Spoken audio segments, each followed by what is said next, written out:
Hello. Today is March 19th, 2010. We're meeting today with Mr. Alexander Rothe at his home in Windsor, Colorado. My name is Brad Hoops. I'm the interviewer for the Northern Colorado Veterans History Project. Welcome, Alex, and thanks for sitting down to tell your story today. My pleasure. Let's start out, if we could. Tell us a little bit about yourself, your date of birth, where you were born, a little bit about your family. Well, I was born on the 10th of June 1923 on Frankfurt on the Oder in Germany. My parents had left Russia in 1921, I think, because they were both born and raised in Germany, but in Russia, but they'd had enough. And, So your family was part of the Germans from Russia, correct? That centuries ago had first migrated to Russia, and then after Right. the Tsars changed all the rules, that's right. they migrated to America. Right. How old were you when you guys came to America? I was less than 4 months old. Okay, so no memories of okay. No, I never saw the Statue of Liberty till years ago. But it is impressive to me, that Statue of Liberty. My brother, he got all those pictures of the ship we come on the internet. I don't know anything about the internet. Yeah. And we arrived here in Loveland on the 8th of October, 1923. And we were picked up by some friends, I guess they knew from the old country. Is that the reason they chose Loveland? Because My dad had an uncle, okay. but they fed my parents, and that afternoon they were out in the beet field working beets. Right away, huh? And they finally bought a house. I don't know when they bought the house in Loveland on 7th Street. And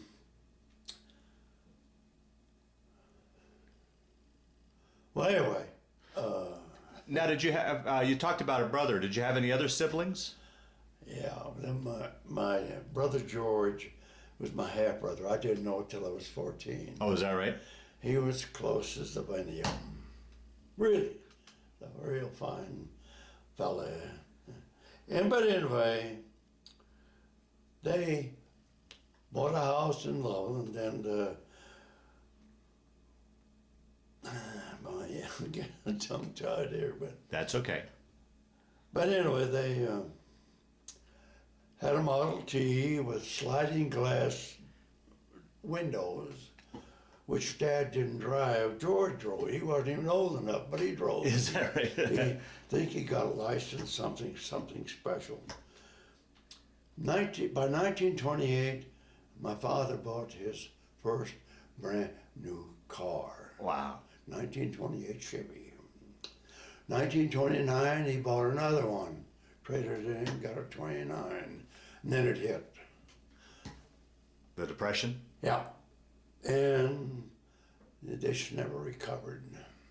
All that time we were just working beets. Dad was getting ready, I think, to see D.R. Pulliam, who owned most of the farms in the area, where all the Germans from Russia were farming. And I think we were about ready to do it, but To purchase a farm? yeah, Oh boy. so it never did happen. And it just never recovered from that. Oh boy. So you were right, 5 or 6 years old. Do you have many memories of the Depression and how it affected your You family? better believe it. I wonder what they would do today if they didn't have what they were doing. Oh, I never knew we were hungry, because I don't think we were. Yeah. But now everybody's going to bed hungry. Why? They got food stamps. They got food warehouses for you to come to. It's everything. They just don't know what they're doing. So anyway,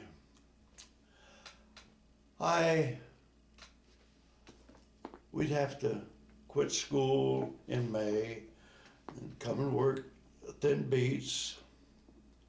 we were too young, but we didn't care about the child labor. Yeah, right. And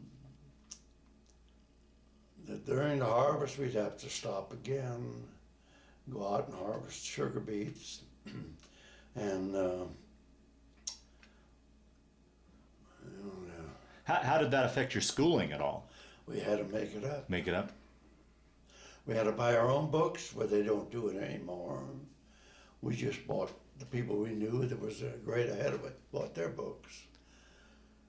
And I was a junior in high school, and I was getting tired of it. So I joined the CC camps.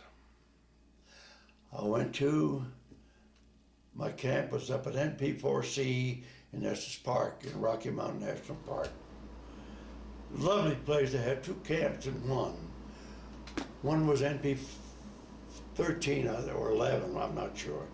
And that was all Oklahoma boys. Wake up in the morning, look out the window, and the whole courtyard was full of elk and deer. Oh, wow. Wow. Beautiful. We never worked hard, but I think we accomplished good things. We were repairing the ruts in the trails. And I lasted for about 3 months, and I quit, went to work at Great Western for a while, did the end of the campaign.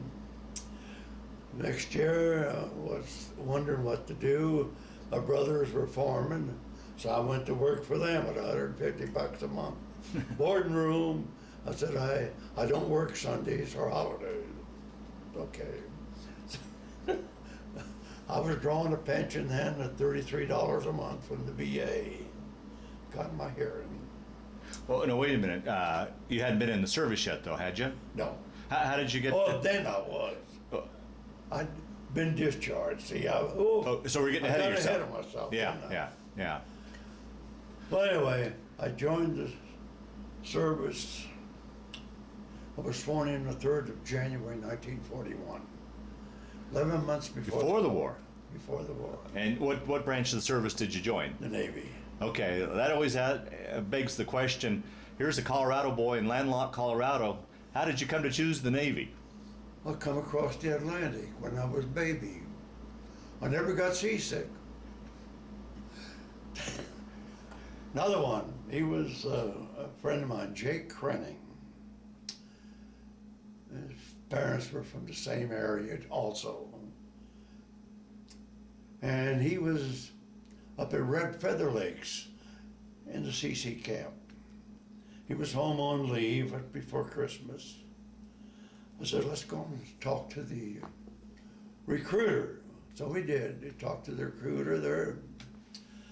And he was old enough, he didn't have to have his parents sign. Mine wouldn't sign. Oh, so you still weren't 18 yet then?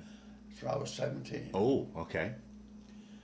But they finally were, I went back up to Estes Park.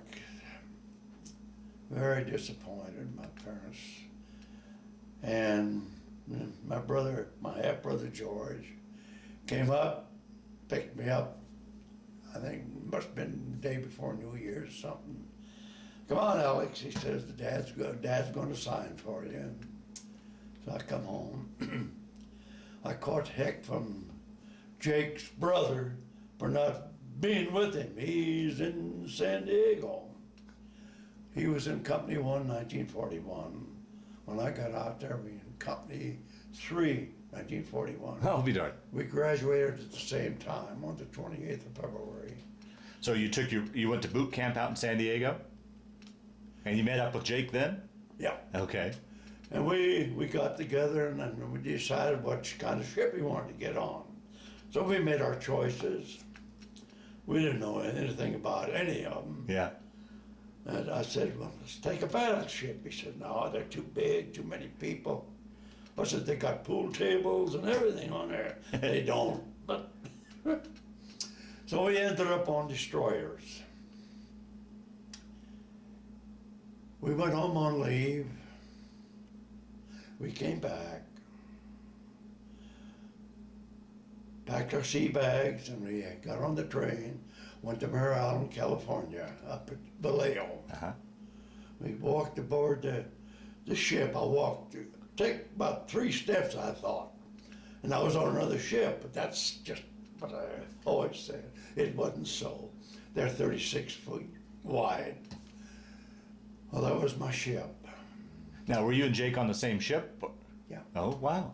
I don't know how that happened, but we were. He became my ship's cook.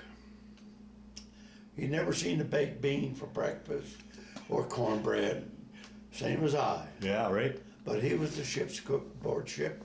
He made the best baked beans of any of the cooks we had. So, I was a deck ape.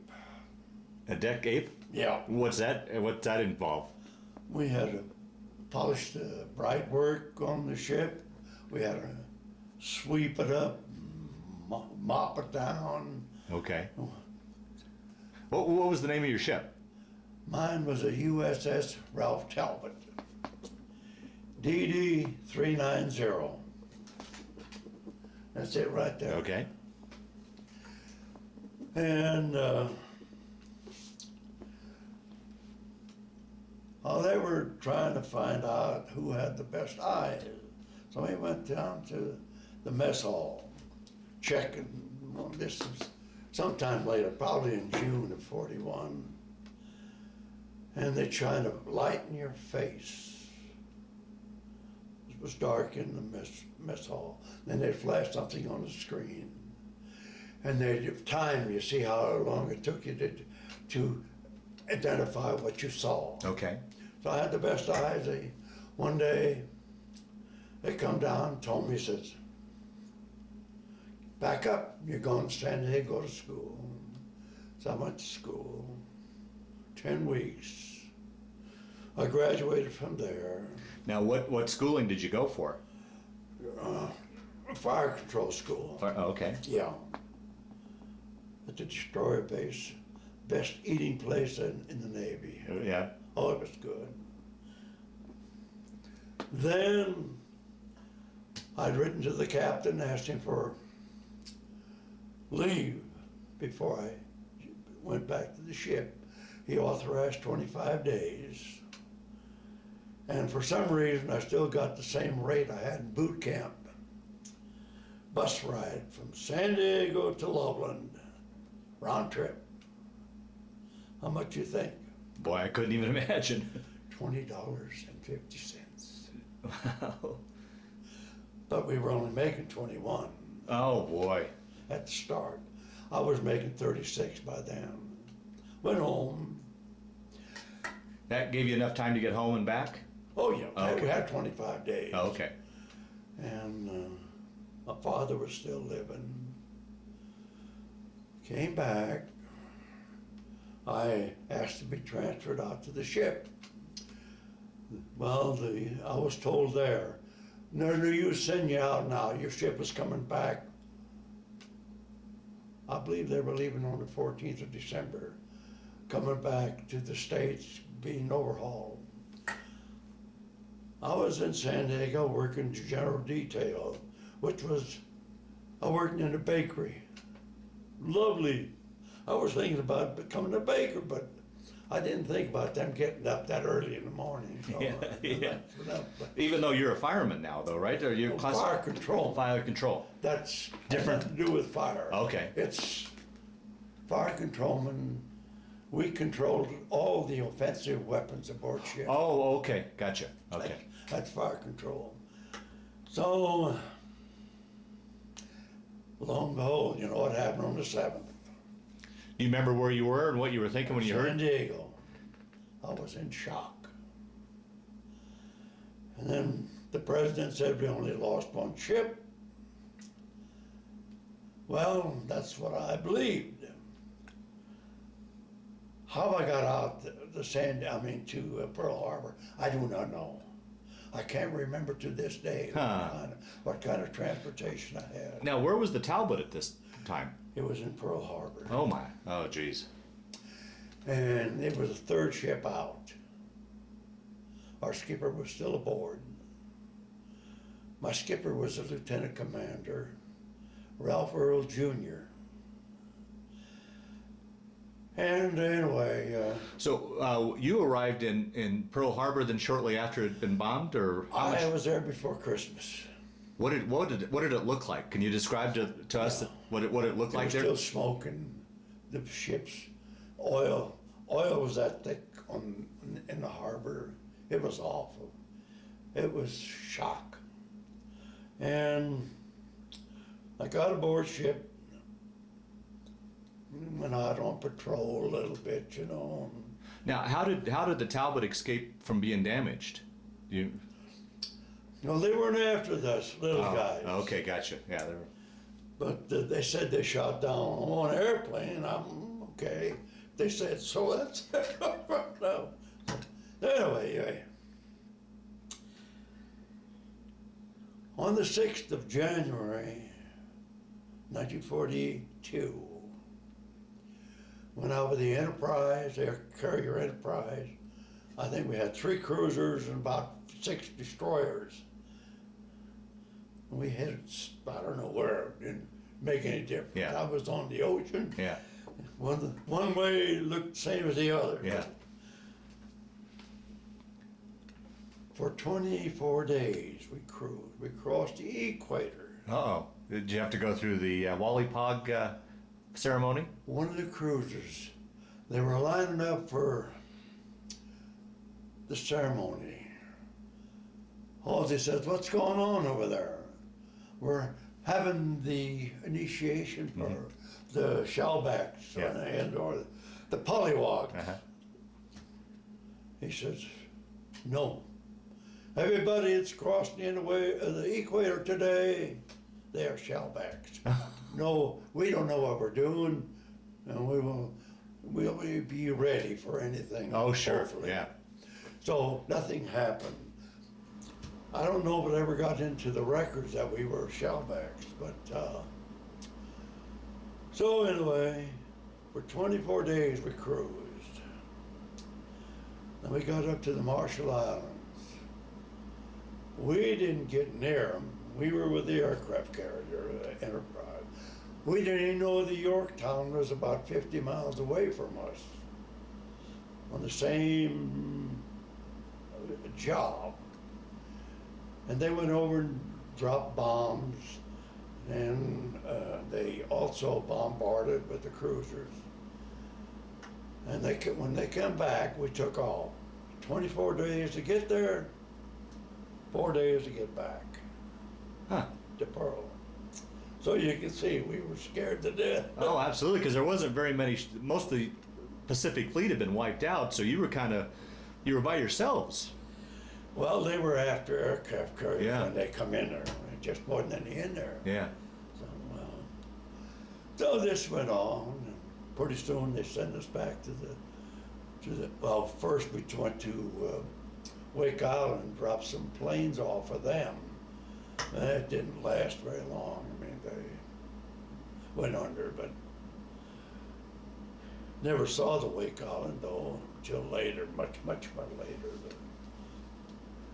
And then we went back to the States, got radars, 20 millimeter guns, and one 40 millimeter. And this happened a couple of times. We took on a lot of battleship sailors who had nothing. They lost everything.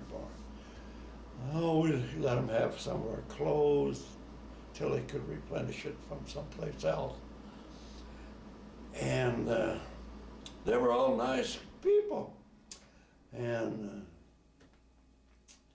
but from a battleship to a destroyer, that's quite.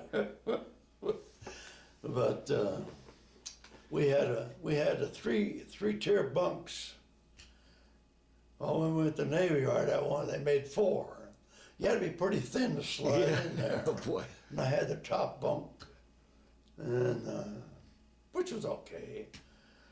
I was thin then. And this went on. We got back to the States once, and they told us to take a tanker took a tanker up to Midway. We replenished some of the fuel that they had lost from the bombing that got from. Then we went out and joined the fleet. We never saw any action. We were with the Enterprise again. They were far between. This is the Battle of Midway? Yeah. Okay. But that changed the direction of the war. Because, oh boy. But, oh, anyway, Halsey wasn't there. Spruance had got the job. He was recommended by Halsey, so they say. But I didn't have much confidence in Spruance. Oh, is that right?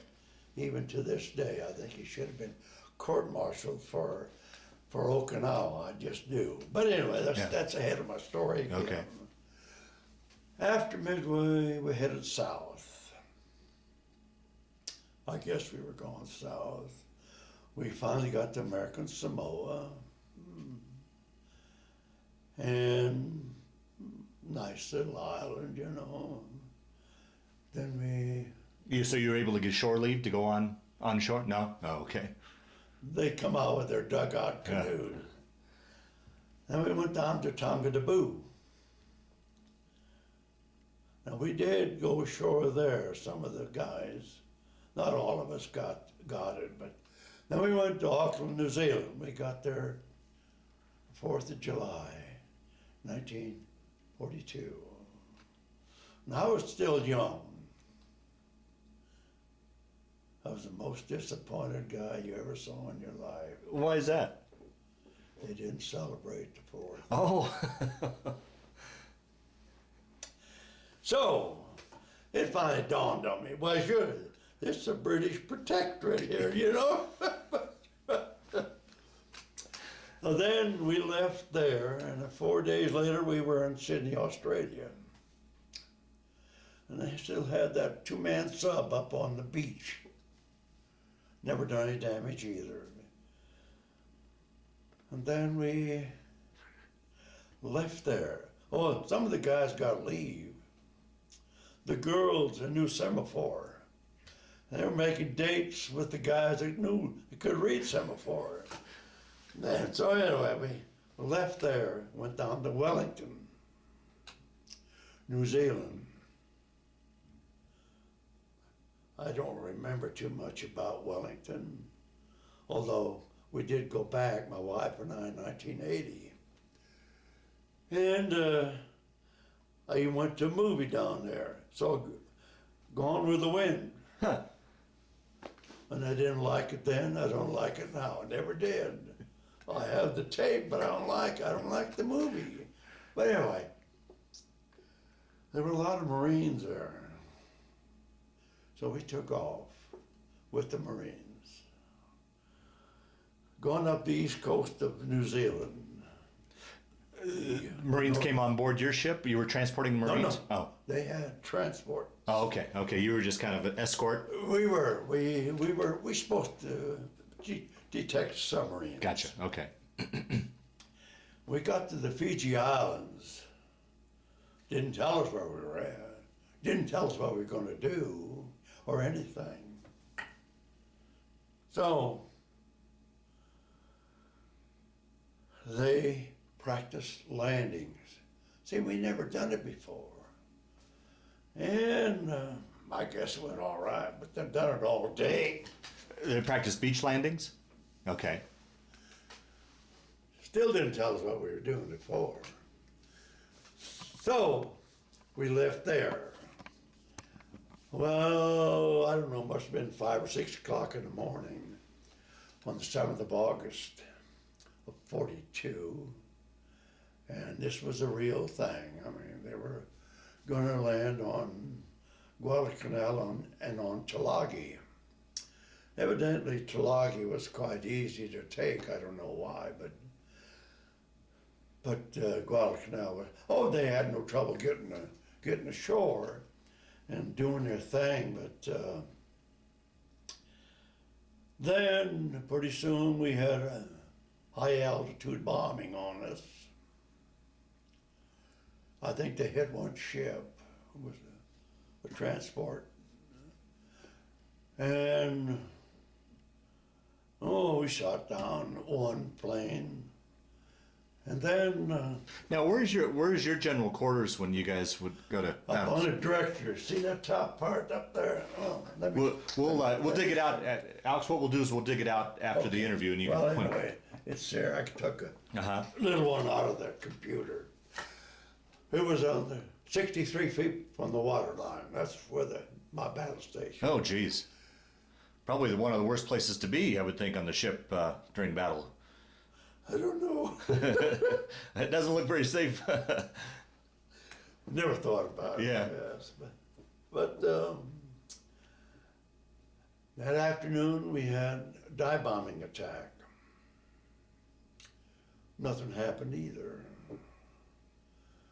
So anyway, we were still at general quarters. I was still on general quarters. Seemed like that next day. Well, the 8th, I guess it was, on the 8th. And I was relieved about midnight. All of us up on the director. Went down, hadn't had a shower. Took a shower and felt real good. Went to bed, went to my bunk in my shorts. Because we didn't wear pajamas. We Yeah. had our shorts. By, I say 2:20, 2:25, the morning of the 9th, general quarters. And that'll wake the dead. Whether you can hear it or not, it hits you up. Well, jumped in my pants, put on my life jacket, and took off, went up there. And they were shooting. I started out the hole about like that, because the whole hatch was down. You get up the ladder and crawl out of the hole. Gun 4 was moving, and they opened fire. And I was right underneath the thing when it went off. Oh, boy. So I didn't pay much attention to it. It got up there finally, and we didn't do much. And finally broke off, or they just kept going. I mean, they done their shooting and kept right on going. Why we didn't know about all this, I do not know. Now, were you guys still off the coast of Guadalcanal at this island there? Or Off of Sabo Island, Sabo? Oh, okay. a very small one. Well, the ship was listing pretty badly. We had fire, gone. Our doctor and the chief pharmacist's mate were killed in the wardroom. Oh. That was and a few other guys. Everybody on gun 4 was wiped out, Oh. except one. Name was, we call him Parson. He hadn't enough time to be an ordained minister, but he was studying for the ministry. He just passed away last year, I think. He lived in Kansas someplace. And Parson Owens, that was his name. I mean, not Parson, but Owens was his last name. And he was the pointer on the gun. He didn't get hurt. Everybody else was killed. Mm. And my friend that enlisted with me, he was the other guy on the other side of the gun, the pointer or whatever it was. We had picked up a guy off the Buckford, our sister ship, had been bombed off of his ship and blown off. Picked him up, and he was mad. He was mad. He wanted a job. So he took his place. He was killed. Took Jake's place? Yeah. Is that? Otherwise, Jake would have been killed, huh? Oh, boy. So they finally said, the officer, I don't know who it was, but take all the records and take it on the whaleboat. We only had one whaleboat in peacetime. They took everything else off. We used to have 4. Took them all off to lighten the ship, I guess. But anyway, the pay records and the service records are all with the doctor, with the money also.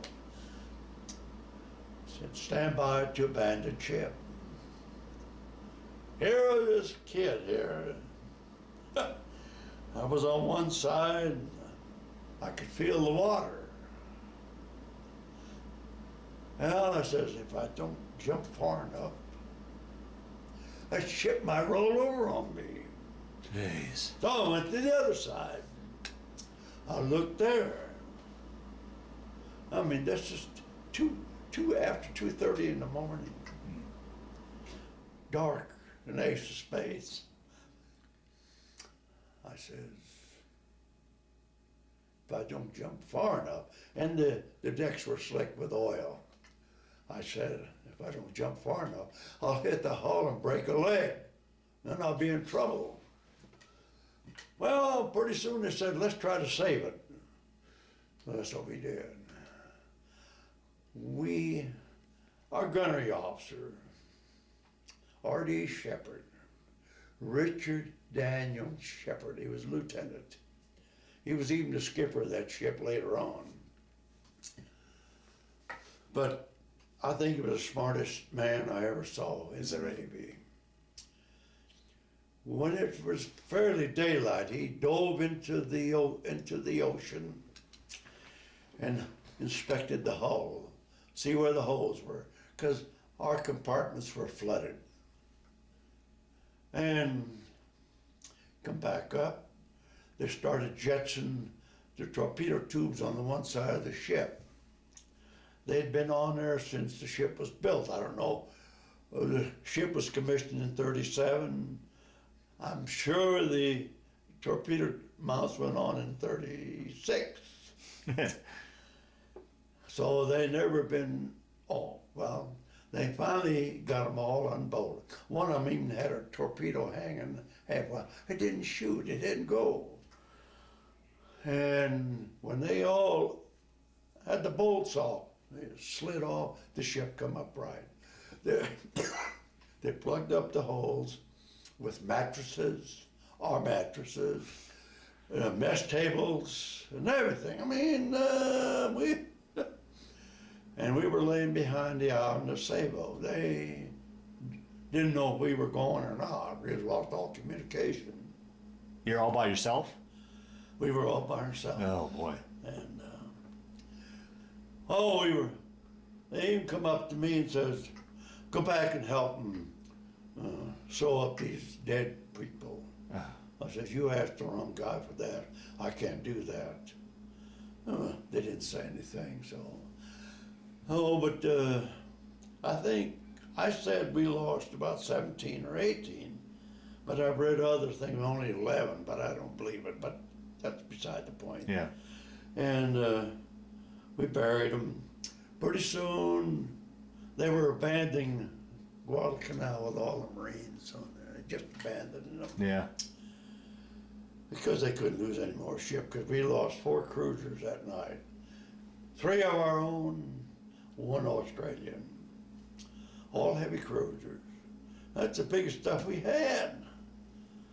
But I don't know. To me, yet today, I think they sunk each other. I really do. Because the Japs just come in, shot a few rounds, a few star shells, and they didn't know what was going on, just start shooting. And but they were ready to shoot at us when they finally found us, but I guess somebody got a signal to them that we were friendly. And so we went down to New Caledonia. They welded up we lost 2 guys off 1 torpedo mount. I don't remember the other one, but one of them was splattered over the smokestack. And we thought they were both there. We went to New Caledonia. I even had the watch that day when this landing craft come up. there he was. Couldn't believe it. He'd been in the water and was picked up by another ship. And we thought he was splattered over the... Wow, huh? But he wasn't. He lives in Montana now. He's still alive. Good-looking kid and everything. But so anyway, we went back to the United States. How long were you in New Caledonia? For a couple of days. Oh, just kind of rough repairs so you can make it back to the States? Then we had to escort the Lorraine. What's the steamship line? The San Francisco outfit anyway. But anyway, she was running away from us. We said, we can't go that fast. We haven't got the fuel for it. So they were on diesel. We couldn't refuel off of them. So they slowed down, but we pulled into to Samoa and refueled. They kept right on going. It was a troop ship then. It was that was my wife and I's first cruise on the Loveland in 1968. Is that right? Wow. But we were in the Navy Yard to give us 2 months. We left Mare Island, not Mare Island, but Hunters Point in San Francisco. But the ship vibrated, the shaft. But they wouldn't let us stay. We had to go. So we went to Pearl, put us in dry dock. They pulled the shafts, put them on the lathe. Now these, they're like that. Put them on the lathe, chewed them up as good as they could, put them back in. We had a little vibration, but it wasn't a bad job. So, we were right back up to Guadalcanal. This was ready in 1943, 40, yeah. We were we invaded Rendova Island. And that was, I guess, quite easy to take. It was on the 30th of June, 1943. Now, when you guys are involved in an island invasion, where would you be located? How far off the coast or the beach would you be located? Would you Pretty be close. Pretty close, yeah. We really never, we didn't bombard that, and why I do not know, but the 5-inch, I don't know, they didn't probably bombard too much anyway. But Okay. Anyway, we were there, and the Marines went in, and I guess they took it right away. The CBs were in there making an airfield.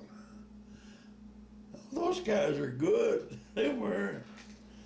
And then we had an island there, and then we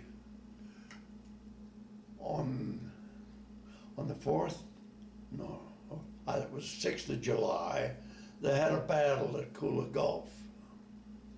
We weren't in it. But on the 4th of July, we were at Munda on another island. We bombarded that after midnight, the 4th of July. It was really something. I was in charge of shooting the star shells. They'd load the gun. I'd fire them from up there. About every minute, I guess, put a star shell up. We had 168 star shells. We used them all. I think we used all of our ammunition to bombard the airfield. Don't ask me. Well, I don't know. So then, a few days later, they put 200 troops aboard the ship. Whether they were Marines or Army, I do not know. But they crawled in our bunks. They slept in our bunks. And I just had changed a mattress cover. And I had to change it again. Those guys were dirty. Their uniforms. Yeah. They didn't take them off either, Well, you guys just slept in shifts then, or how did? We were then a troop transport. Well, where did that leave you to sleep? Then? We didn't. Oh, jeez. We were up there. So we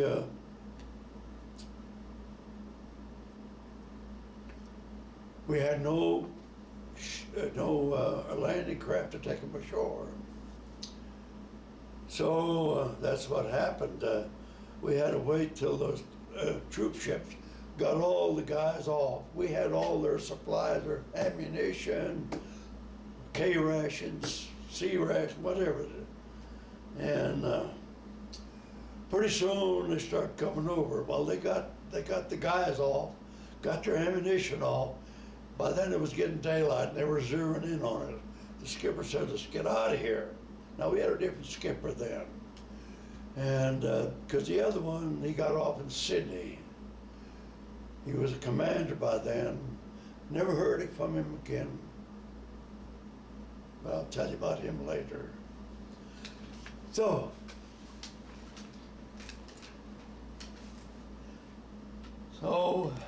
well, everybody complained about C and K rations.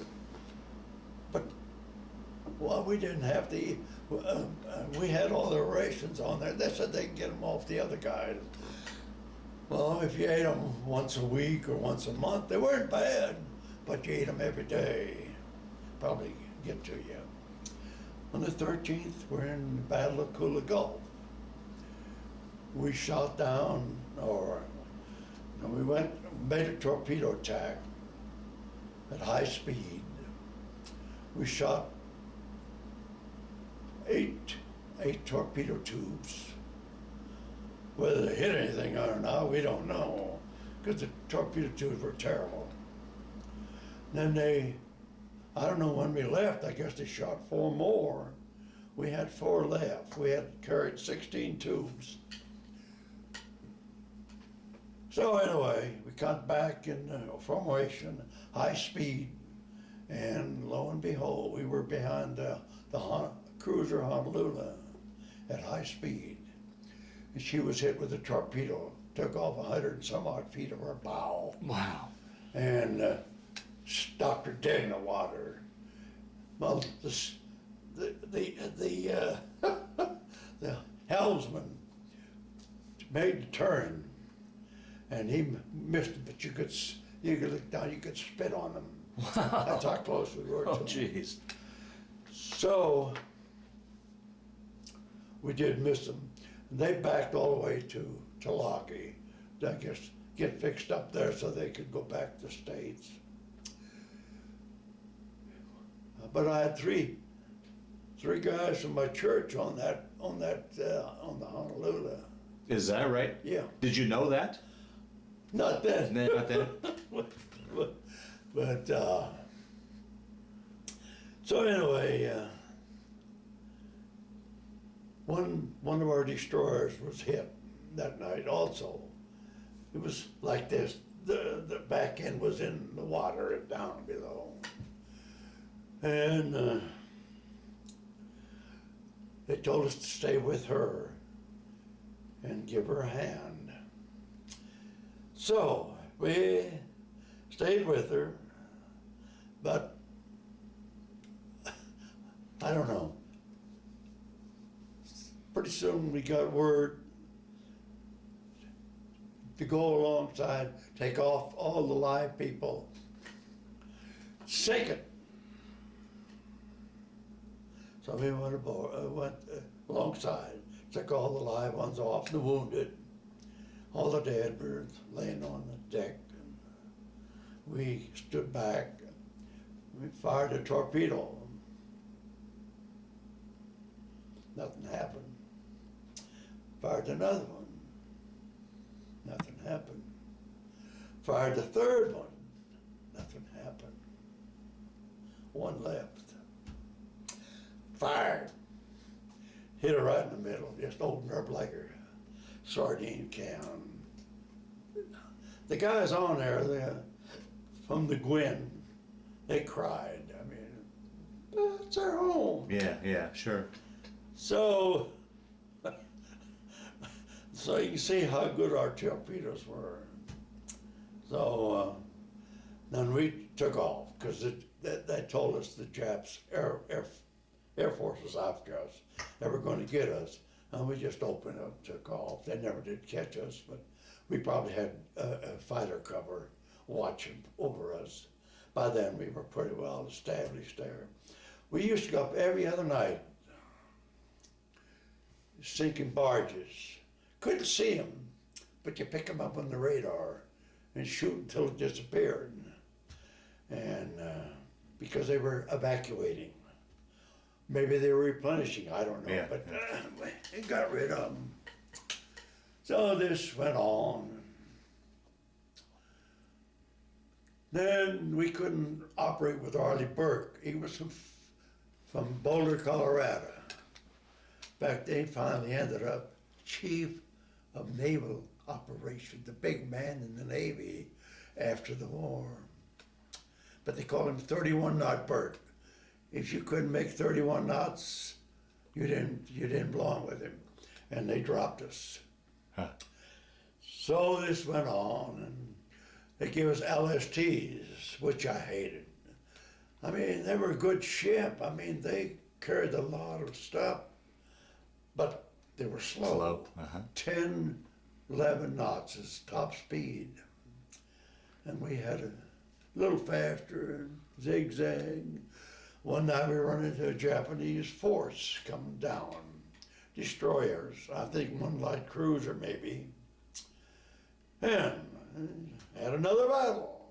We called it the Battle of Bella, but somebody called it something different. But it's okay, they can call it what they want. But our, what do we call that now? What do we call that? Our squadron leader was a bigger ship than we were, the Southridge, number 357. Pretty soon, she got hit. 100 and some odd feet of her bow disappeared. Just like that. They had a good torpedo, which I guess they finally got ours straightened out, I don't know. But they were sinking ships then from the submarine. But that's another thing. They went in and make a shot, nothing happened. It's so futile. So that's just the way it went. And finally they turned us loose and went down. We were supposed to go R&R down to Sydney. We pulled into Brisbane, and was just supposed to get fuel. Well, this kid from Denver and I, we became the shore patrolmen in Brisbane. And we never been a shore patrolman. We didn't know anything about it. What do? We just don't let them get our guys into trouble. It's okay. So this happened the night after I'd gone roller skating. Probably a little inebriated also. My whites were a mess. It was the only pair I had. And this kid was always treated him nice. George Anthony Francis Perut. I don't know, I treated him nice, and he was waiting up for me. When I got back, he took my uniform, washed them, and had them pressed, because he said, "You're on shore patrol duty tomorrow." No. So anyway, we had shore patrol duty. This kid was from Denver. He was a sonar operator aboard. And he's up in Steamboat Springs. He won't come to a reunion. He won't do anything. I don't know why. When we were discharged, he was married, lived in North Denver. My wife and I, of course, we weren't married yet, but we went and visited them and everything. Very nice people, but I guess they got divorced. That was the end of it. But so anyway, we got down to Brisbane. We left there, and they told us take the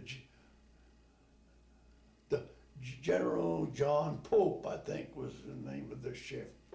It's an Army transport, and taken up to Port Moresby in New Guinea. Oh, so you're an R&R? You never got your R&R? Oh. So we headed out. We got to Townsville. I don't know why we went into Townsville. And they told us on the Pope, you guys can go now. So we took off. Says we can get to New Guinea or Nubia by ourselves. Well, evidently that wasn't so, because we got down to Brisbane again. What are you doing here? Up. So we had to go up, take it. And we stayed there until, I think it was March 1944. And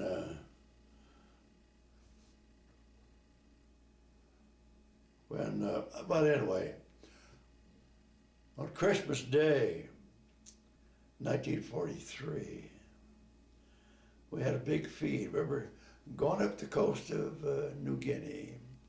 We had transports with us. We were going to invade Cape Calotte. They never told us that, but that's what happened. We had roast turkey with all the trimmings, pumpkin pie, and a bottle of Pepsi-Cola. Where they ever got it, I do not know. The first we've ever saw of anything like that. And about the time I was ready to eat that, the pie and the Pepsi, general quarters. Oh. I says, I'm not gonna leave it sit here. So I grabbed my bottle of pop and my pie and I took off for my battle station. But the P-38s from the Army Air Force, they took care of the guys coming down. Hey. So we went up, made the landing, and that was the end of that. And we finally sent us back to the States. And I got sick in 44. The ship was leaving on the 15th of May of 44. I had a sebaceous cyst here. So off I went. They told me I was gonna be discharged. And I went to hospital. The doctor was talking to me, and I just kept moving my chair over.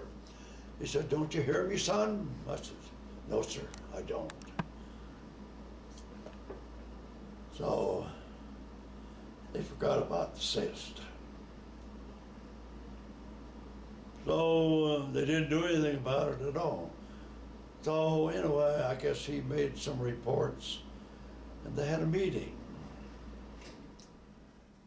And then I was supposed to go before the board. They told me they decided they were going to get discharged. What do I think? What did I think of that? I said, "You really want to know?" Yeah. I said, "You're looking at the happiest SOB on the face of the earth." That was the worst thing to say. 2 days later, I was on the list. Out. My time was up. My time was up. Because I was on the minority crews.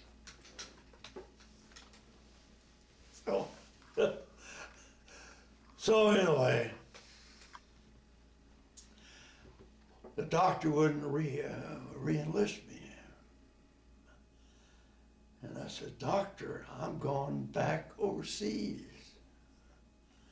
And I said, "I think I deserve at least that shipping over money." It wasn't very much, I guess. Maybe $250 or something, I don't know. So he said, "Okay, I'll let you go."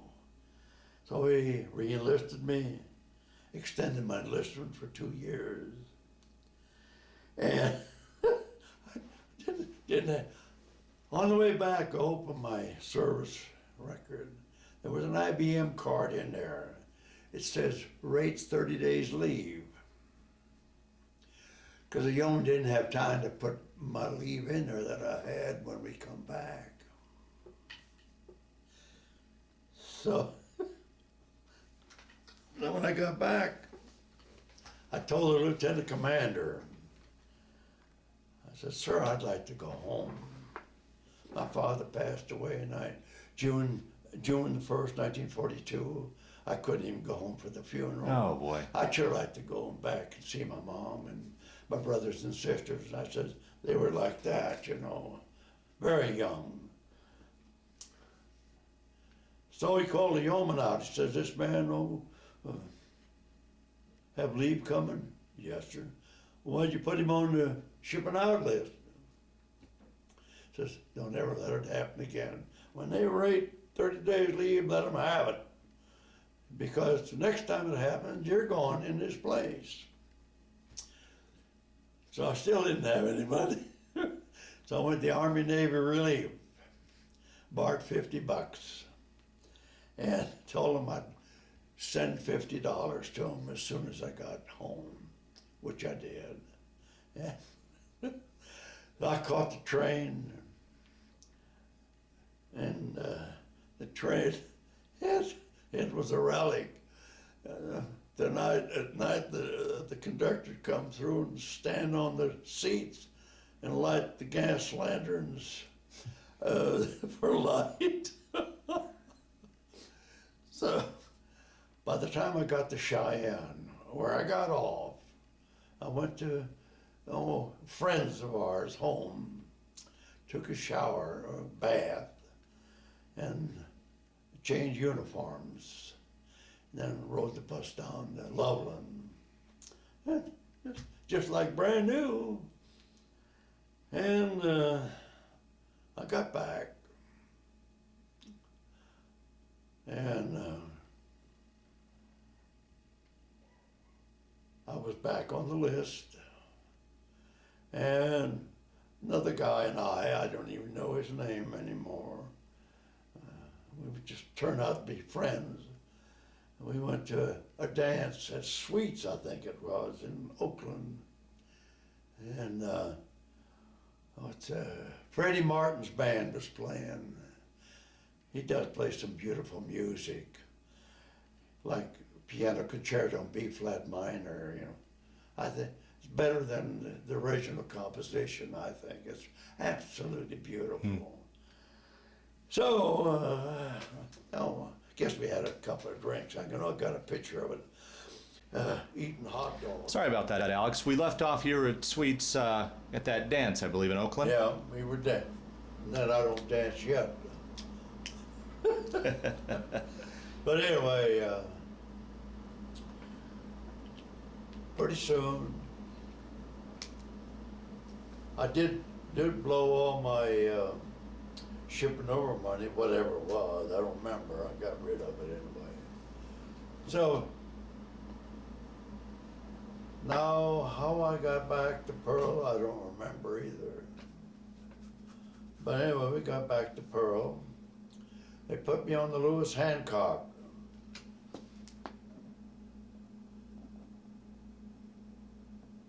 Which is DD 675. Was this a new assignment, or were you going to eventually get back to the Talbot, or? It was supposed to be for further transfer to the Talbot. Okay. So I get on there, and they said, "Well, you're not going to be further transferred.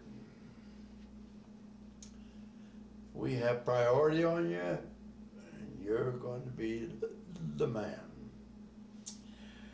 You're going to run plot,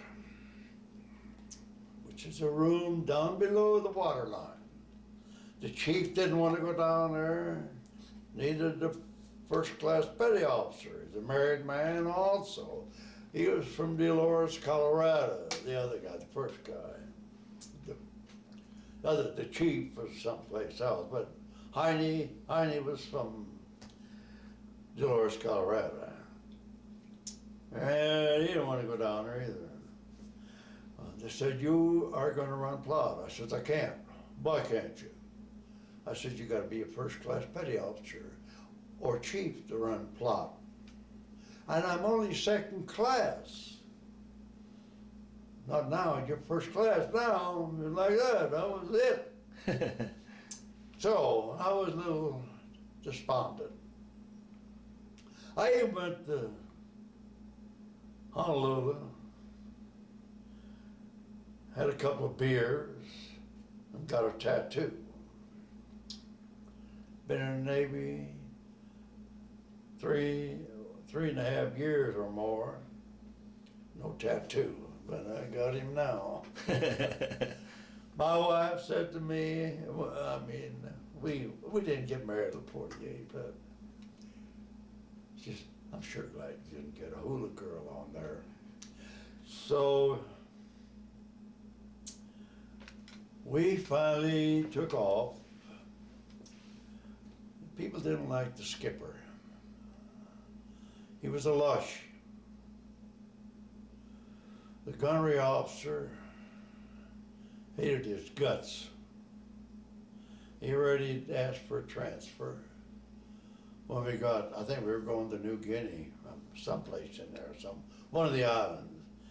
And lo and behold, you know who we tied up alongside of? The Ralph Talbot. Oh, be darned.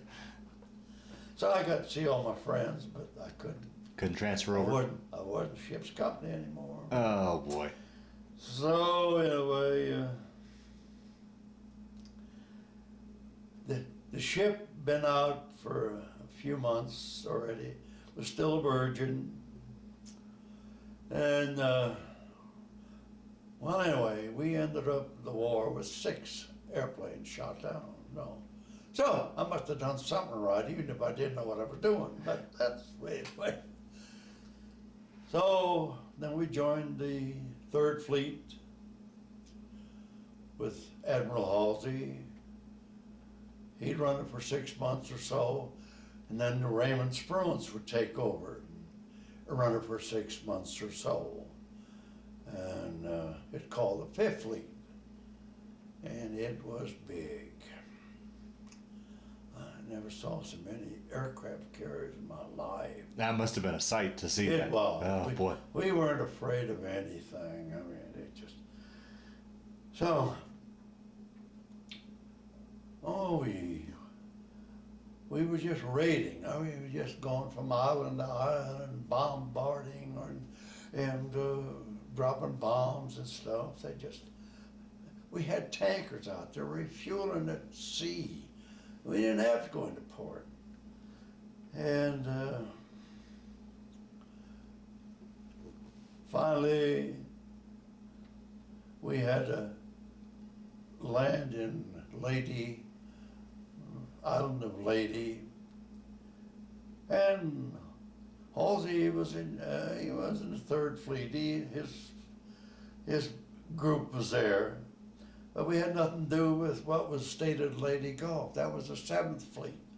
That was MacArthur's fleet. Most of them were battleships that had been sunk at Pearl, refurbished on duty. On Lady Gulf itself, just destroyers and Henry Kaiser carriers, I guess. Well, anyway, we were up and down the coast of the Philippines, on the eastern side of the Philippines. We run into a Japanese task force coming through San Bernardino Straits. Oh, they sent up the aircraft, bombed them, and they turned tail and left. We thought that was the end of them. But during the night, they come through San Bernardino Straits and headed down the Lady Gulf. I could have annihilated that bunch. For some reason, they didn't do it. And Halsey had already been told 3 aircraft carriers were north. That's what he was after. Get the aircraft carriers. And they were supposed to meet them in the morning at a battle, a surface battle. Never happened. Daylight came, no ships. It was a decoy. to get us away from there. Pretty soon they were getting a distress signal down there. They needed help, and I'm sure they did. So you were part of the fleet that was heading north? Okay. Yeah, Yeah. the Third Fleet, Okay. Seventh Fleet, just the older ship, which one of them was a Ralph Talbot. So anyway, finally he launched all planes. I never saw so many airplanes. Wow. They were going after him. And he took so many of us and turned around and headed south. We were on picket duty 50 miles in front of everybody. Pretty soon we picked up a ship. And they said, stay away. Well, I was down plot. I couldn't see anything anyway. They wouldn't let us shoot at him. And pretty soon they come. I asked the gunnery officer, I'd like to see this. I'd like to have permission to go up and watch it. Well, he was hesitant, but he finally gave me permission. So I went on top side, and those cruisers opened up on that. It was a crippled cruiser. Wasn't going very fast, and they just left him behind. They didn't leave any escorts with him or anything. And they opened fire. Over. Under. On. That was the end of the cruiser, too. That must have been a sight to watch. Yeah, it was. I'm glad I got to see it. Yeah. I wish I'd had a camera or a camcorder. They didn't have camcorders. Right, okay? right. And of course you weren't allowed to carry a camera. No. Yeah. Well, we had one guy. He had one on the director on the top side there. He was shooting pictures at night. They're small, I guess. I don't know whatever happened to them. We had to buy pictures of at Guadalcanal from the Australians, and they were okay, I guess, but nothing like a camcorder. Yeah, sure. So anyway, then they invaded Iwo Jima. We went up there. We just went around it. We didn't do anything at all with it. They had so many ships around there because it was supposed to be over within 48 hours, 45 days. Right. It's hell. I mean, they cost over 4,000 Marines. And just so people like Warren could land there when they were hit, which he did, he said. He landed on Iwo with his B-29, which I thought was the most beautiful plane I ever saw. It was beautiful. I got to see it at Guam. We were down there once, and I just had to go over there. They had, revetments around it. They just back them in there. It was a beautiful airplane. And,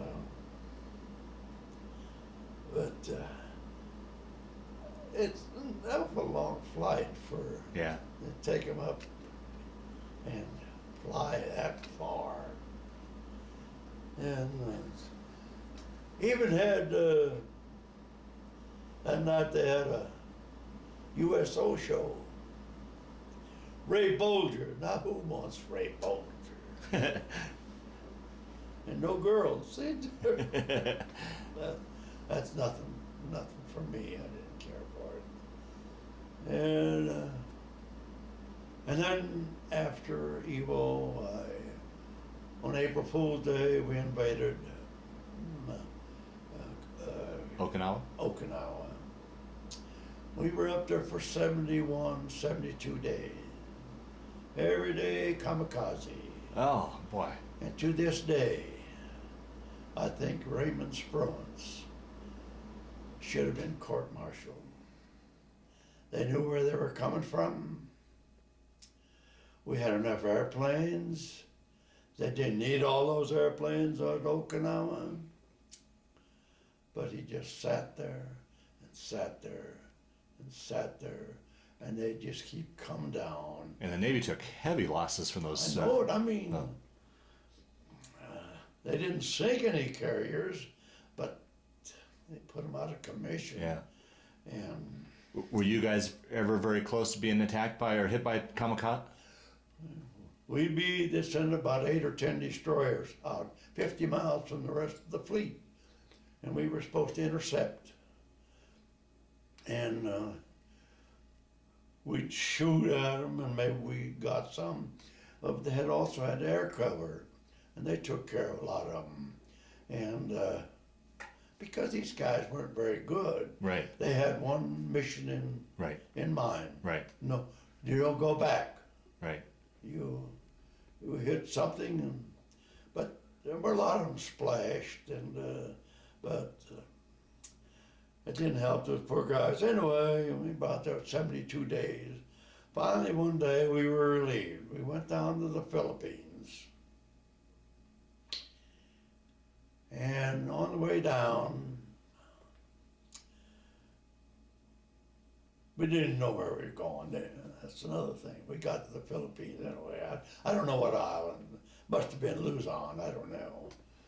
But we were there anchored. Didn't know what we were going to do.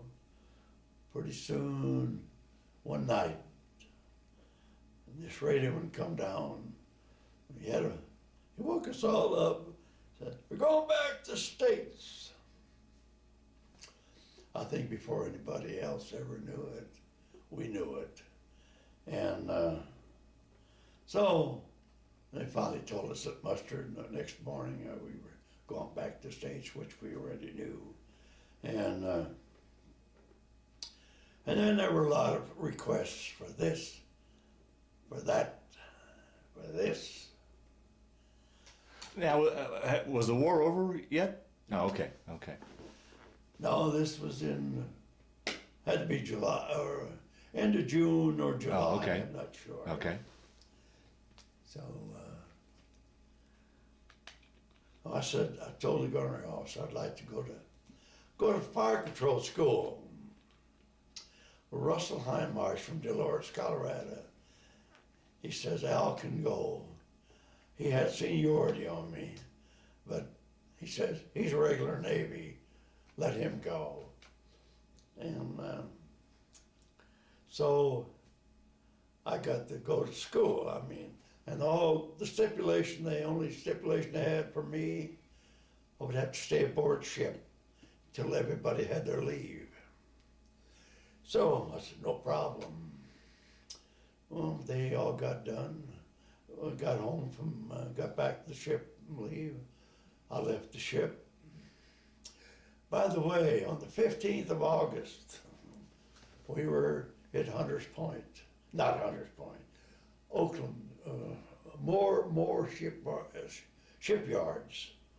Why we're in Oakland, I don't know, but anyway, that's where we were. We had our ship's dance. The yard superintendent took a liking to me for some reason. And he told me one day, he says, "I have a daughter, and she'd like to go to that ship's dance. Would you take her?" And I said, "You mean you trust me to take your daughter to a dance?" He says, "Of course, I trust you as far as, I really do." Well, I said, "If you have that much faith in me, I'll do it." A few days later, he says, "The younger sister, she wants to go too. You know anybody?" I says, "I do." So, anyway, they came over on the 15th. We showed them around the ship, what we done, and everything. About 4 o'clock, they left the ship and went over to San Francisco, where they lived in an apartment house. And we were supposed to pick them up that evening. So we went down, took a shower, shaved, dressed, went to pick up our ID cards on the quarterdeck. The sirens started going. The sirens, and there were bells, and everything was gone crazy. The war is over. Oh, wow. So there wasn't any transportation anymore. I don't know how we ever got over to San Francisco to remember. Got over to San Francisco. I think we were at the Palace Hotel. It's a lovely hotel anyway. So I think it was on 3rd Street, or 3rd Avenue, right off of Market. And Were things pretty wild over there from the people out in the streets celebrating and such? the sailors were celebrating. There were 100,000 sailors loose there that night. No transportation. They were pushing over the streetcars off the tracks on Market Street. Wow. They're taking cabs away from the cab drivers, jumping the curbs, and ramming it into the liquor store and passing it out. You better take it, they'd throw it at you. Wow. Well, I didn't get any liquor or anything. We were supposed to, no liquor board. I mean, we're supposed to have there. We're supposed to have beer. So we went and got the girls, and we had to walk to the hotel. We got there. There were a lot of girls sitting out in the foyer waiting for their dates, which never happened. Because some of these guys, I mean, the captain had asked them, any of you guys going to have a date? Why, if you don't, let me know. I will ask the Red Cross to supply some. And they had their corsages on, but no escorts. I guess they finally got in without an escort, but these guys were coming in with girls off the street. One of them brought the whole burlesque outfit down there, and oh, it was crazy.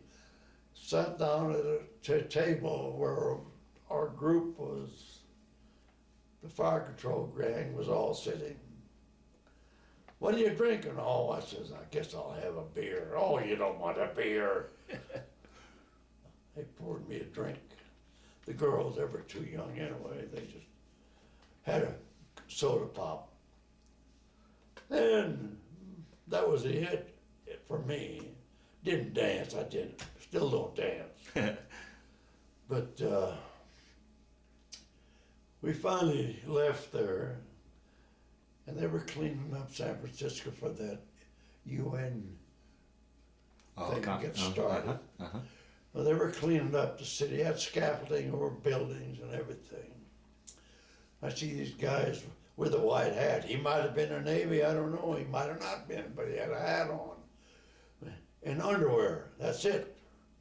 Shinnying up there with a girlfriend. And they'd stop and take a drink and then shinny up some more. I said, I can't watch this. So we finally found a restaurant. We had to wait quite a while to even get a seat to get something to eat for the girls before I took them home. I didn't get back to ship till about 9 the next morning. Oh boy. But I wasn't AWL. Yeah. And but then I left the ship, went home for 30 days. Got made arrangements on the Union Station for the city of Denver, a seat, Union Pacific, city of Denver, a beautiful train. And I left at 4 o'clock in the afternoon, 8 o'clock in the morning, you were in Chicago. Can't beat that. And I went to Washington, D.C. then. Were you being transferred out there, or what were you doing going to these Going to school Oh, okay. in Washington, D.C. Oh, wow, okay. And advanced fire control school. Well, I didn't have enough time left to start school, but they offered me this. You re-enlist, we'll make you chief petty officer. You go to school for 6 months. After school, we'll be instructor for, I think, 2 years. How about it? I said, I want to go home. And I did. So, well, I couldn't go home yet.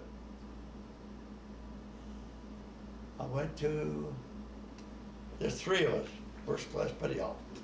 They told us, you're going to Philadelphia, the USS Princeton, a big 27,000-ton aircraft carrier.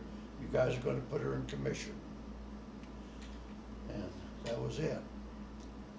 I went up there, went through general detail, had a big sign there. If there's something wrong with you, tell us about it, because we can't tell. So I told this one doctor, I said, okay, I don't hear very well. That was the end of it. I was in Chip's company, living in the barracks.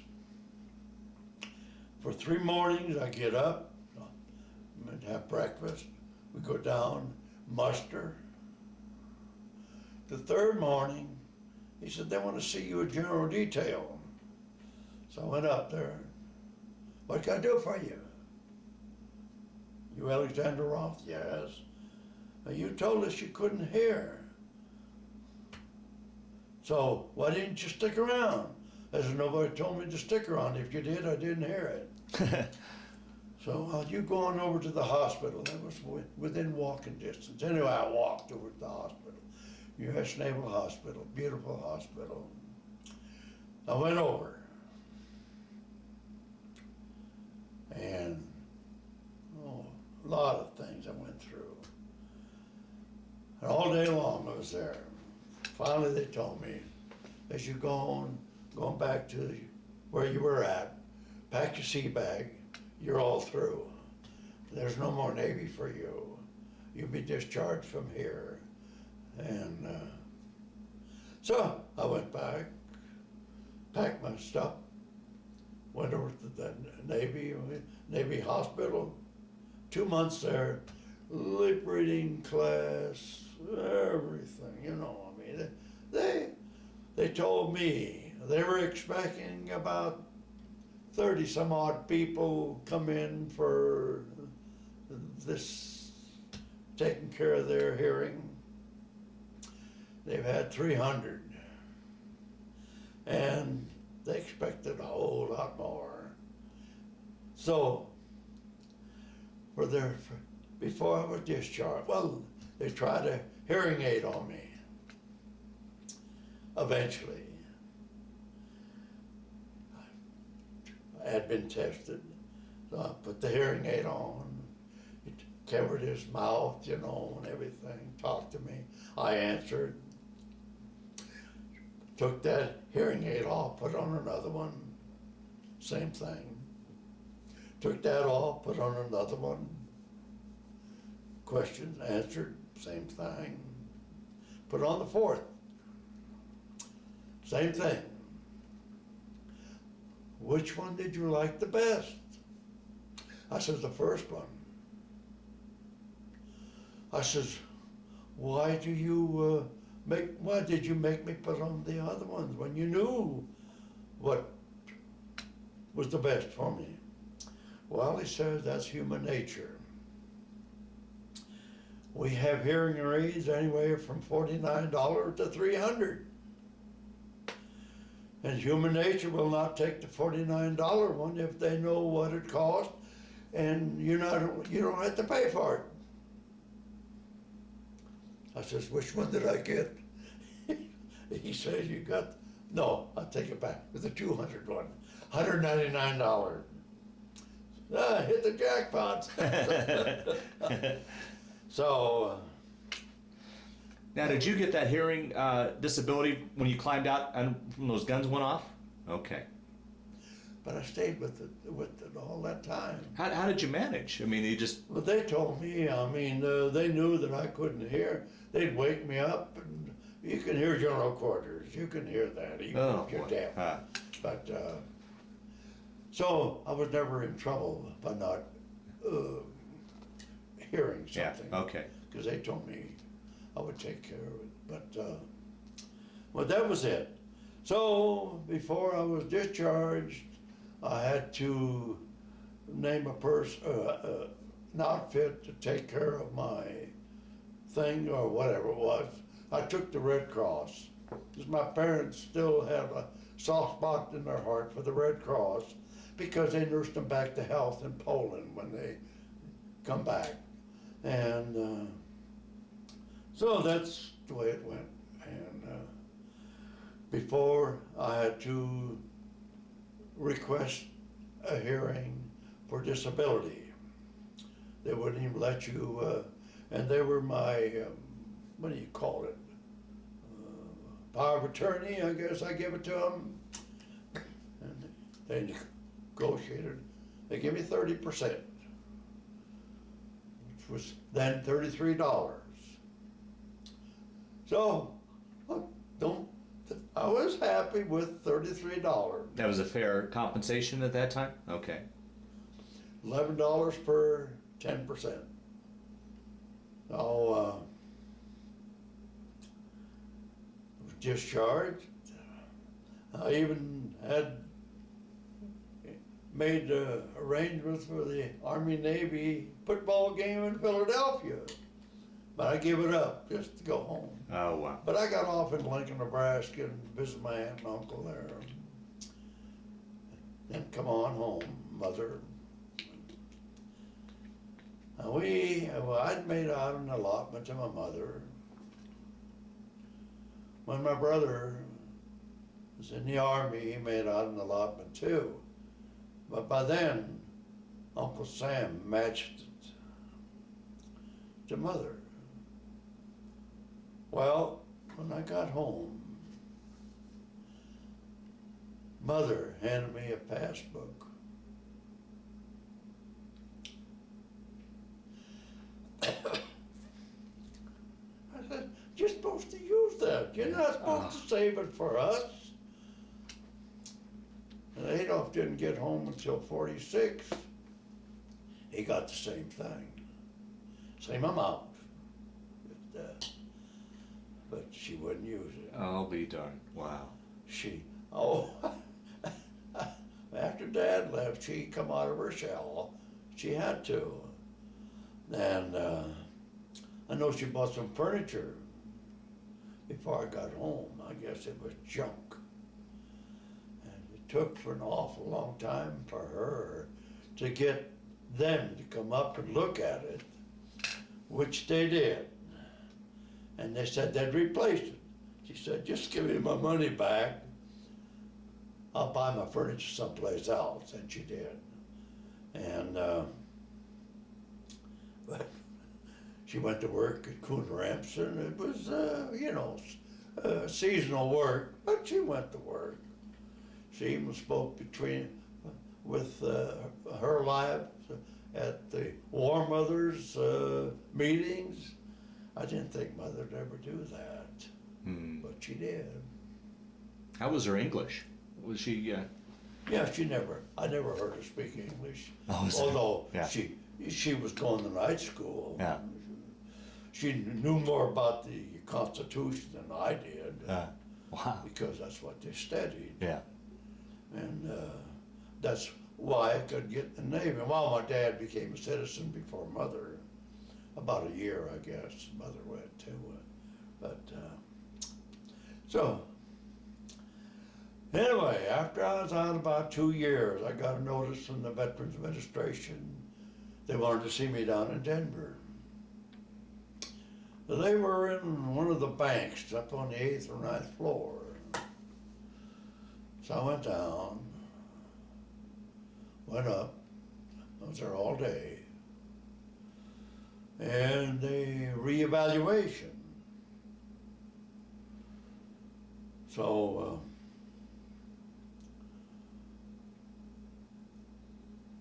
I finished up there and I went home. A few months later, I got a letter. A few weeks later, I should say. You've been reevaluated to 50% disability, retroactive from the day you were discharged, which by then was more than $55, see, because inflation, I guess. Then I got married, I got a few more dollars. So, and I don't even report it on the income tax, I don't have to, Yeah. so. Wow. But, no, that's me, that's it. Okay, so you met your wife and got married. How many children did you have? None. No children? Okay. Couldn't even adopt, Is that right? because I was Lutheran, my wife was a Mormon. And we got married in 48. I think 51, we started adopting procedures, but they, no way. I'll be darned. That was in Adams County. Then she tried the state, the same thing. Why? But didn't bother me. It bothered her. Yeah. She wanted kids. Yeah. Oh, she'd say, we have enough nieces and nephews around. That'll be our family. And that's why I'm up here. I want you to move up here. So, well. What did you go on to do for a career, Alex, after the war? Well, I finally decided in 1947 to go to Denver, go to barber school. I wanted to be a barber. I thought that'd be a good inside profession. Then that wasn't bad, except the mothers bring their children to me. Come up on the bench with an armful of comic books. You can't cut hair. They wouldn't move the eye, just move the whole head. Yeah. It made me sick every afternoon. I mean, just sick in the stomach. Huh. And it was getting to me. It was getting to me. And after 4.5 years of barbering, I told the boss, I'm quitting. Well, then I went to work for a title insurance company, doing research in city and county building in Denver. I've done that for 10 years for different companies.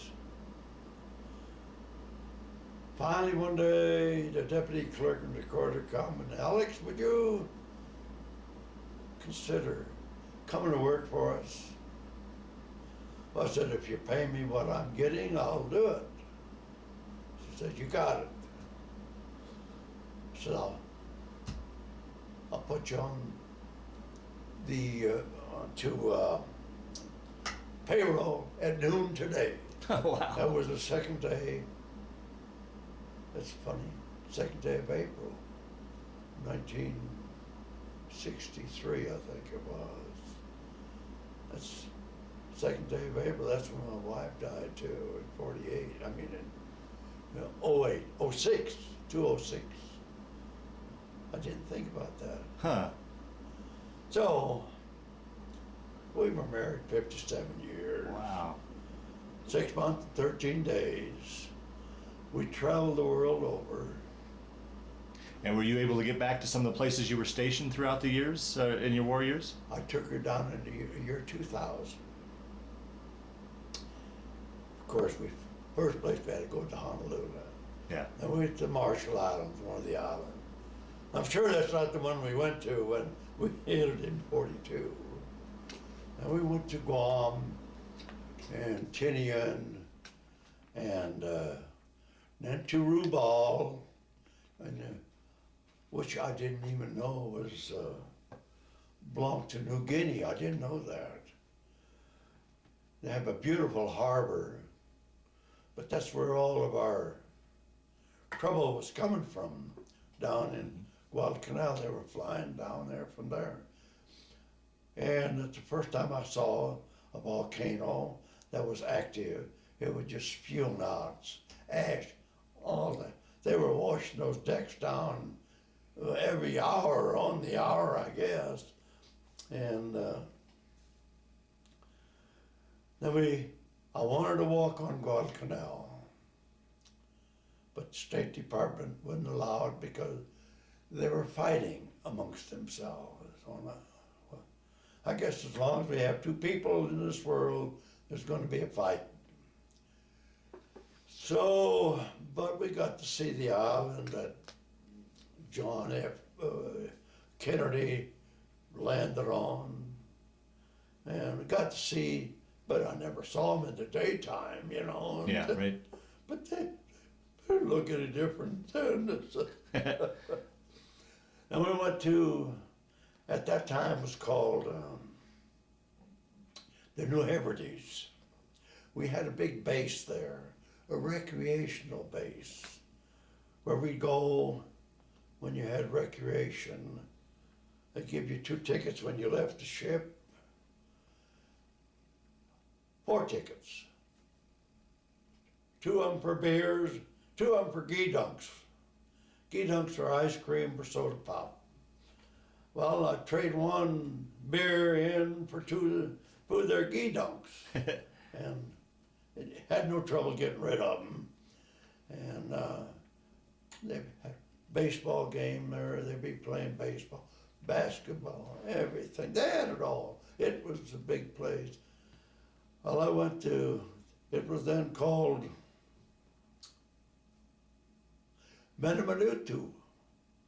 When we were there, they were celebrating their 25th anniversary of independence from France and England. Whether it was the same place, I do not know. It all looked alike. Yeah. Little island. And we went to Brisbane, which we hadn't seen. We were in Sydney in 1980, and but we went again. But we just got off the ship, got on the bus, went to the airport. We were back in Denver before we left Sydney, according to the time. Oh, right, yeah. But I got to shore Melbourne when we were in 1980, which is one of my favorite cities. Lovely, clean, loved it. And, oh yeah. But you see, they passed a law in Colorado. If you're living in your home for 10 years, you could defer your property taxes if you're old enough. And the state would pay it, and you paid them back eventually at 8% interest. Whether that ever changed or not, I do not know. But when I sold my house, they took $59,900 and some odd dollars right off the top. That was theirs. Oh, boy. But we got to see the world. Oh, We wonderful. enjoyed it. Oh, wonderful. Thank God. Yeah. Thank goodness we did. Yeah. We loved it very, very much. Now, through the years, did you keep in touch with your shipmates, go to reunions and such? Yeah, well, I didn't belong to any organization. I joined the VFW when I first got home, because we had an old guy from World War I, from the same place, the Germans from Russia. Right. And he got us all down to VFW, signed us all up, but I never went to a meeting. Finally, was eat with a lot of people, different times, and got acquainted with an Air Force man in the 8th Air Force. And he was getting together a reunion also. He called me up on Saturday night, and he told me something. I didn't have my hearing aid. I just got out of the shower. I didn't quite understand everything. I just told him, yeah. Well, he knew I was lying to him. So he called back and got my wife on the phone. Did you hear what I said? She says, I don't know. He hadn't said anything. Tell me what you said. Well, you got a reunion, right? Going to be in a couple of days or whatever it was in Arlington, Virginia. And they gave me the hotel they were staying in and everything. So I called up, or she did, made arrangements. They still got the same rate, $69 or $79 a night. And that was one of the best reunions I went to. Is that right? The first one. What year was that? It was good in Arlington. What year was that, your first one? Do you remember? That was the first one. What year? 1984. Oh, wow. And so we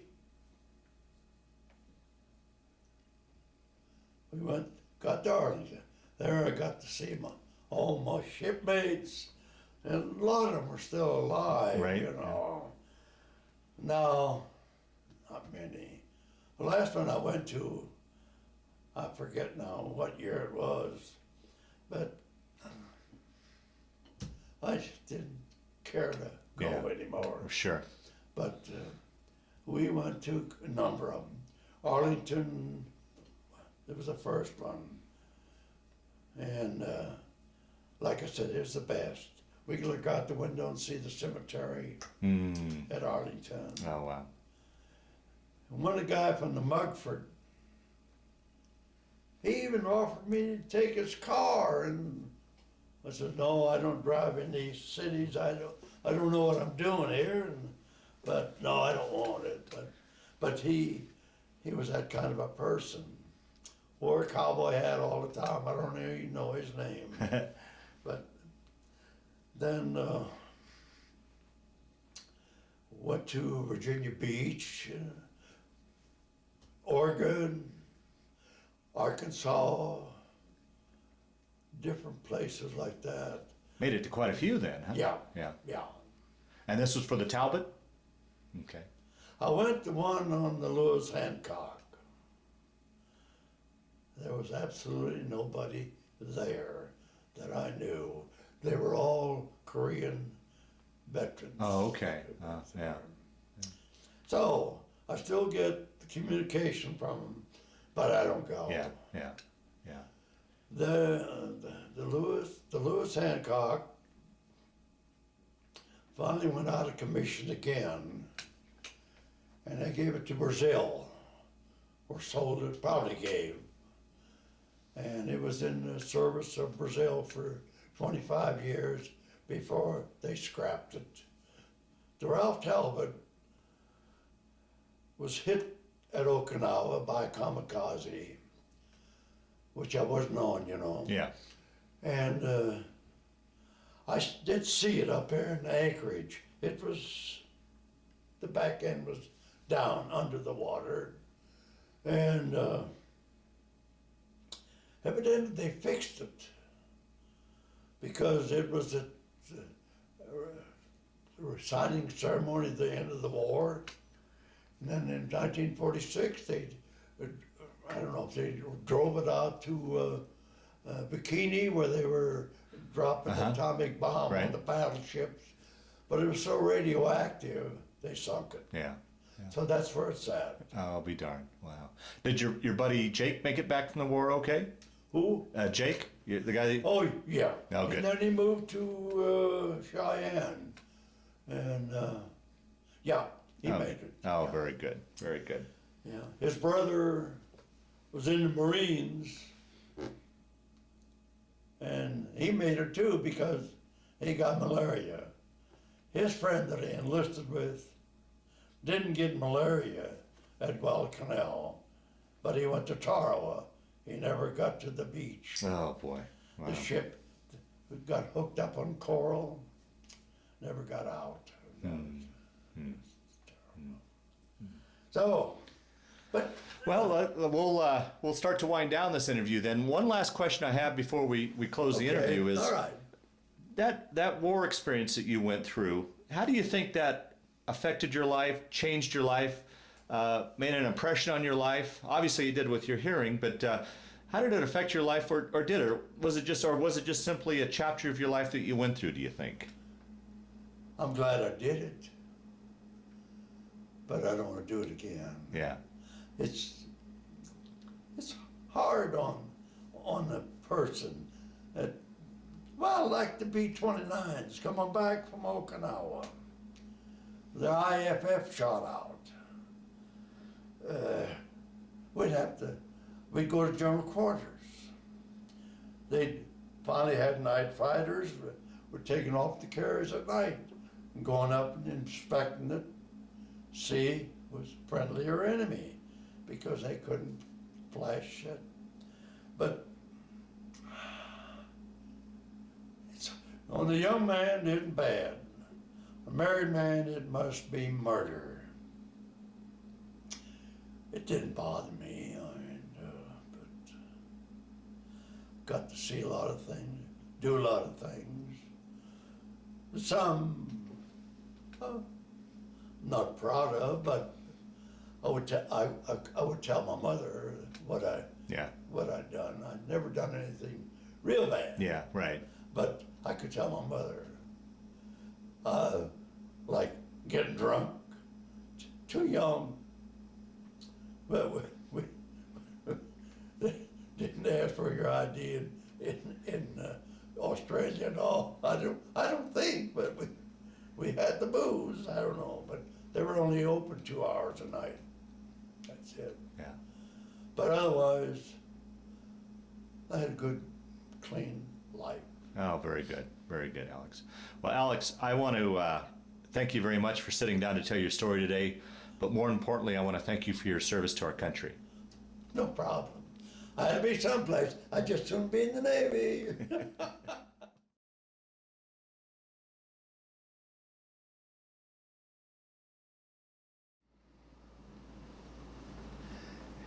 This little fella is Alexander Rothe.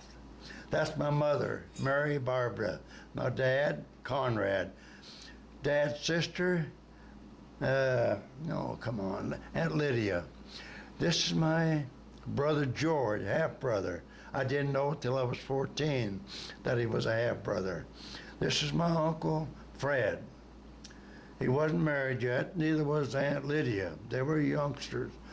This is Dad's sister, married to Henry Wagner, and that's their son, John, who was born on the 11th of May, and I was the 10th of June.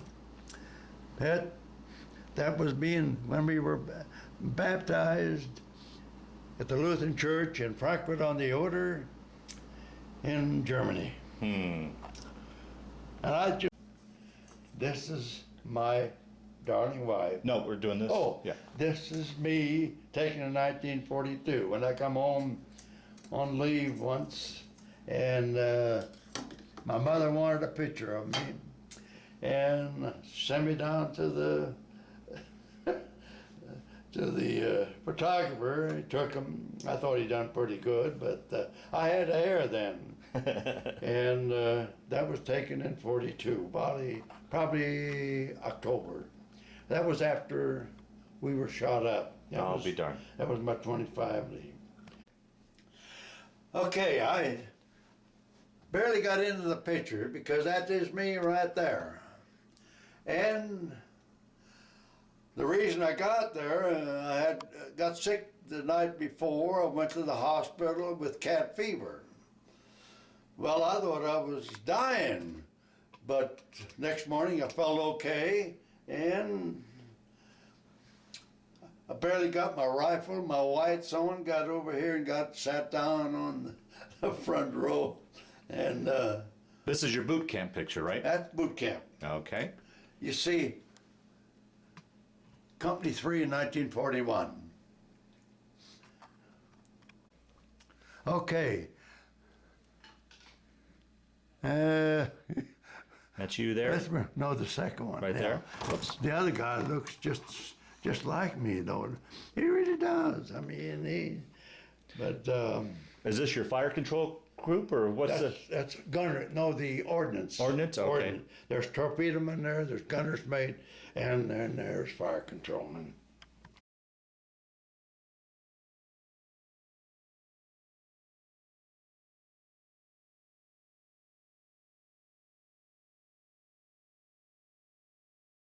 Then I married this girl. She's a Marine. She was a corporal. She was in boot camp when the war ended. But boy, I tell you, a good-looking Marine. Yeah, she sure is. Now, how did you two meet, and what's the story behind We that? were in the same boarding house. When she got discharged, they evaluated her some way or another and said, you'd be good on small things.